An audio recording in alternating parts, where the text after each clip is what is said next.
जोङो दिनै जिथि दुवार दख'रा दुलाराय बर' फरायसा आफादा 17थि थान्दै जख'न्थाइ जोङो खुंदों नैबे आस्राबारि एम.भ फरायसालियाव। जोङो बेवहाय माखासे हाबाफारि लादों। आफादनि फिरफिला बिरहोनाय, मुंख्लं खाम्फायाव बिबार बावनाय आरो बड'फानि सावगारियाव आलारि बाथि फोजोंनाय, बिबार बावनाय, लोगोसे जोंहा डेलिगेट जा सावरायनाय जादों दिनैहाय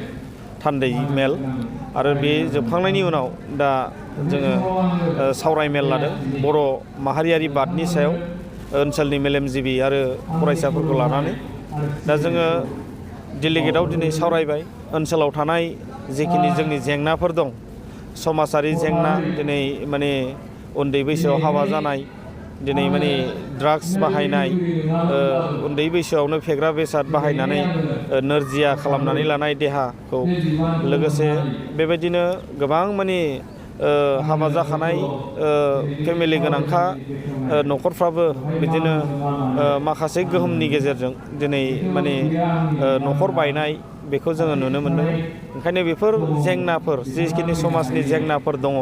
बेखौ सुस्रांनायनि जोङो माखासे थिरांथा जोङो लाबाय। जोङो बेनि सायाव खामानि मावनो थाखाय दिनै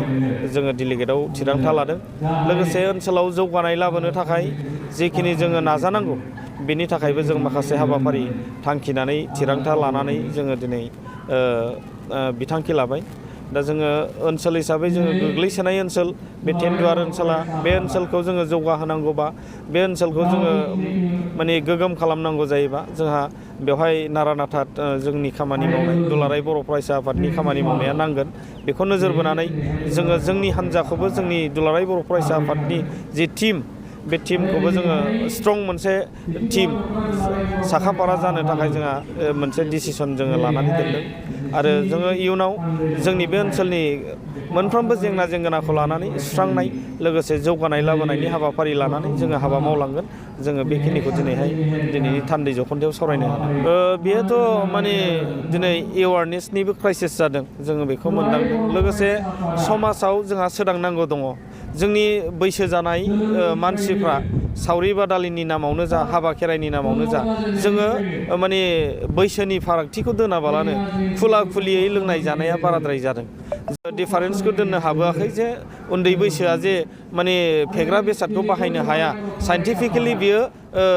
नरम देहानि थाखाय इफेक्ट होयो, बेफोर जिनिसखौ जोङो माने एवारनेस मोजाङै होनो हायाखै आरो फारागथि लाबोनो हायाखै। बिनि थाखायनो हयथ' बारा जादों। आरो मोनसे खोथाया जाबाय, मुगाया गुस्लायनायनिफ्राय गुस्लायदों, नाथाय जों खारफानो हायाखै। जोंनि मेलेमाबो, जोंनि साननायाबो जेरैबायदि स्ट्रं जानांगौ, जेरैबायदि माने स्पिडआव खारनांगौ, जों बेजों खारस्लाबनो हायाखै होननानै जों सानो। आङो बेखौनो बुंनो सानो। आइसिडिएसफोरनि खेथ्रआव आइसिडिएसफोरा क्लास लानांगौ होननानै बुङो, खिन्थु जोंनि नुयो जे क्लासफोरखौ लाया बिसोरो। आइसिडिएसनि सायावबो जों रायलायनाय जादों, नाथाय निउ इडुकेसन पलिसियाव जोङो खोनादों, आङो डिटेल्स नङा, बियो कमप्लिटलि एलपि स्कुलजों एटाच जासिगोन आरो बिथांमोना एलपि स्कुलाव फैनानै फोरोंनांसिगोन आं खोनादों। दा बेखौबो जों रायलायनाय जादों, बेखौ बोरै रेगुलाराइज खालामनो हायो आरो उन्दैफ्रा बोरै निउट्रेलाइज माने फुडखौ मोनजायो, बेनि थाखायबो जोङो सावरायनानै, डिपार्टमेन्टजोंबो सावरायनानै जोङो बेखौ रेगुलाराइज खालामनायनि थाखाय जोङो डिसिसन लादों। माखासे जोंनि बे चिरां डिस्ट्रिक्टआव बांसिनानो पिकनिक स्पट जाबाय। फैगोन बोसोराव नोंसोर माबायदि दायथ' लागोन? जों बे पिकनिक स्पटनि सायावबो रायलायदों, बेबो समाजारिनि जेंना। बोथोरा फैयोबा जोबोद माने गाज्रि नुथायखौ जों बयबो नुयो। दा बेनि थाखायनो जोङो बोरै खमायनो हायो, पिकनिक स्पटखौ जों बोरै खमायनो हायो, आरो पिकनिक स्पटआ जेरैबायदि रुल्स दं, गभर्नमेन्टनिफ्राय जेरैबायदि रुल्स बानायना होदों, बेबायदि जायिखौ जों नुदों। बेनिखायनो देग्लाय जोङो बेखौ बोरै हायो, जोङो डिपार्टमेन्ट वाइसआवनो जा बा सोरजोंबा रायलायनानैनो जा, बेखौ प्रटेस्ट खालामनायनि बा बेखौ होबथानायनि थाखाय जोङो थिरांथा लादों। सार, नोंथांमोननि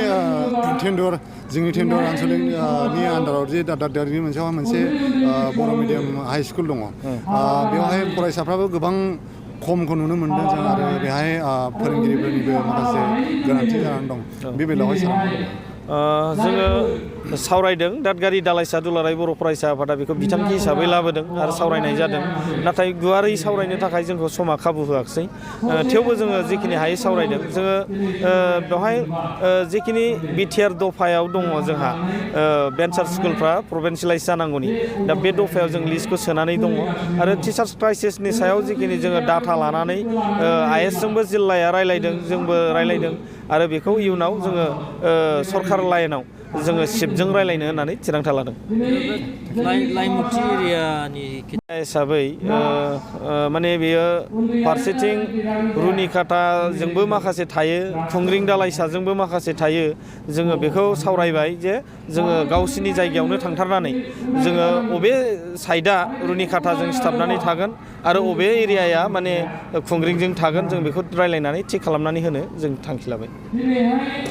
इउटुबारफोरनि दुलाराय बर' फरायसा आफादखौ इउटुबाव बुंनाय बेखौ जोङो बुंनो गोनां बा बिथांमोनखौ माने माबा मोनसे रिएक्सन होनो गोनां दं होननानै आं सानाखै जायफोर इउटुबारफोरा दिनै ससियेल मिडियानि गेजेरजों दुलाराय बर' फरायसा आफादखौ सोंखारिदों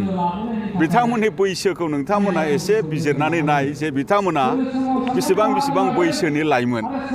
बिथांमोना बर' हारिनि सोमोन्दै बेसेबां मिथियो आरो बिथांमोना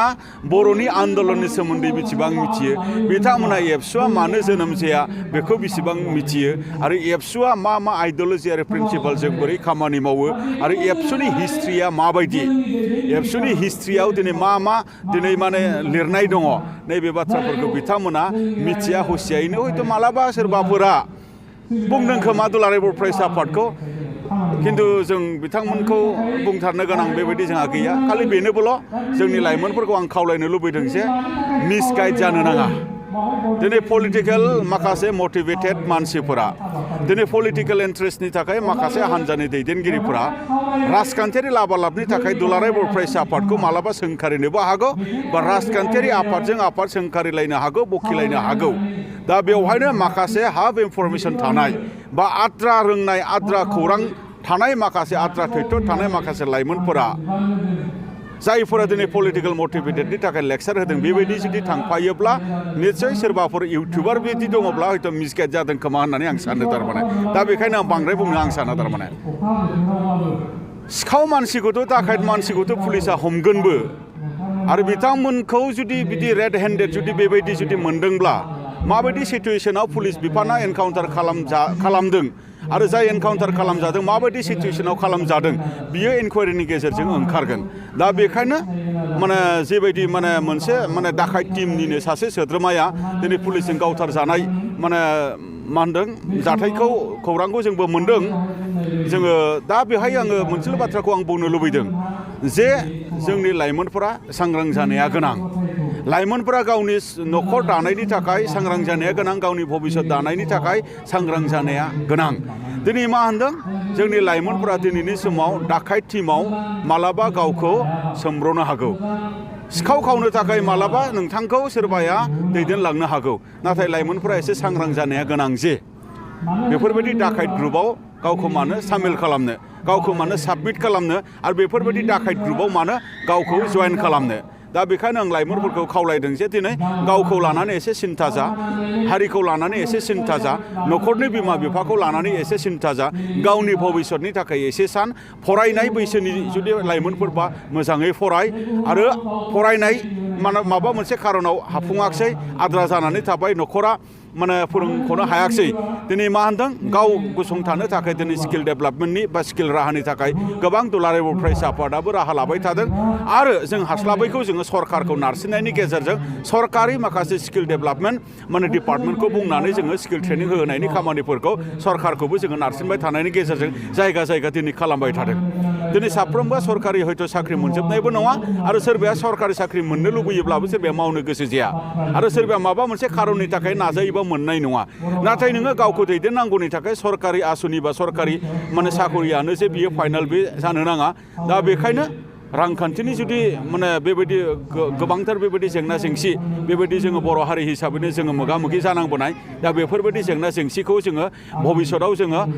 माने जोबस्रांहोनो थाखाय बा गैया खालामनो थाखाय जोङो दिनै खामानि मावबाय थादों दा बेखायनो जों खोनादों चिराङावबो दाखायत जादों दाखालिनि सिमा ओनसोलाव बेफोरबायदि जाथाया माने एनकारेजिं नङा आरो बेफोरबायदि माने जाथायखौ जोङो दिनै थुलुंगा होथावना नङा आरो दिनै मा होनदों पुलिस बिफानाल' हमनाय नङा पुलिस बिफानाल' दिनै बेफोरबायदि सिखाव दाखायतखौ दिनै एनकाउन्टार खालामनाय नङा मोनसे समावथ' जोङो खोनादोंमोन सिखाव दाखायतखौ गामियावबो बिसार खालामो गामियावबो बिसार खालामनानै बयकट खालामो गामियावबो बिसार खालामनानै बुयो गामियावबो बिसार खालामनानै साजा होयो गामियावबो बिसार खालामनानै दिनै मा होनदों फाइन फोनाङो सिखाव दाखायत माने खालामग्रा सोद्रोमाफोरखौ हयथ' बेबायदिनो सोरबाया हमजादोंब्ला पुलिसनि नोजोराव आयेननि नोजोरजों बिसार खालामजाथों आङो बेखौ लुबैदों आरो मा होनदों सोरबाया दिनै मा होनदों गामिनि समाजजोंबो दिनै हमजानोबो हागौ बिसारबो खालामजानो हागौ बेनि थाखाय एसे सांग्रां जानाया गोनां गोजोन्थों